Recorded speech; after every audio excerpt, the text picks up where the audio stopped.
Hey guys, all right, Coach Zach Howe here for the second superset that we're going to be doing. We're going to be doing a push-up using weight in our backpack, okay, if we need to. We'll also make it more difficult, adding some tempo and a couple other things I'll show you. And then we're going to superset that with an iron cross. So we've got some lower abs and some hip flexor core. Next, we're going to be getting some rotational core, okay, forming what's called an iron cross, sometimes called a windshield wiper, right? So, with that being said, for the push-up, grab your backpack. Again, mine's filled up with books. You might need to lighten it up compared to your squat because obviously your legs are more powerful than your upper body, right? So we're going to put this on, and then we're going to tighten the straps to make sure that this thing doesn't slide up and nail me in the back of the head as I'm doing my workout, okay?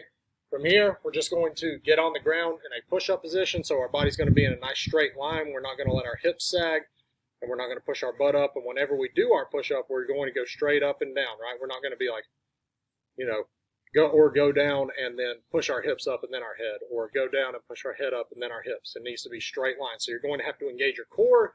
You're going to have to engage your glutes and your hamstrings, right, to keep that nice and tight and keep those hips in line with your spine, right? So that's all it is. And we can do a couple of different things, right? We can add some tempo to it, so like 3-second descent and a 2-second hold and then explode up, or we can put our feet up on an object like this stool and add gravity to it. Okay, so I'll show you how to do each of those. Regular push-up. Our hands no wider than our shoulders, okay? They don't have to be inside of your chest, but no wider than the shoulders.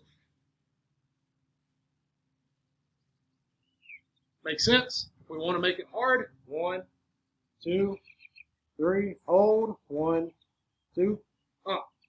Okay? Notice when I do that, my elbows scrape right through here, okay? My hands aren't out in front of me.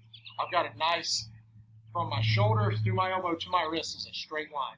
If I want to make it harder, okay, I can put my feet up on an implement and add gravity. It's a little bit more weight.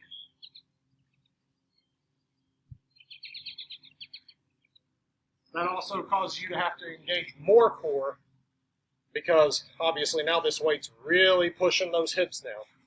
Okay? So from there, we're going to do what's called an iron cross. We'll put our backpack down. What you're going to do is you're going to lay down on the ground, back flat, head flat on the ground, shoulders on the ground. You're going to raise your knees up to a 90-degree angle, okay? Pulling my toes towards my knee, just like we did on the supine knee tuck.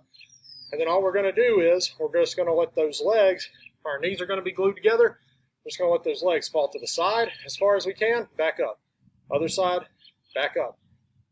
The trick to this, though, is not just engaging that core, getting that rotational work, but it's also going to be not letting the back shoulder. So if I go to this side, then this shoulder right here might want to come off the ground. Don't let that happen, okay? Keep those shoulders pinned to the ground. So it's going to look like this right here. Flat, knees up. Got my toes pulled up. Put my arms out at like a 45-degree angle. Not letting my shoulders come up. Boom.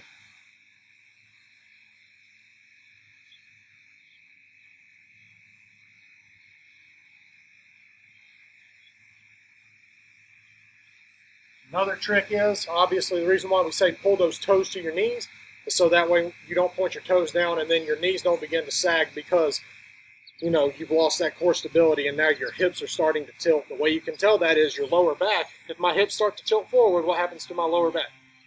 Oh, wow. If they start to tilt, my back gets all wonky, right? I need to keep that back glued to the ground. So that is the backpack push-up and the iron cross.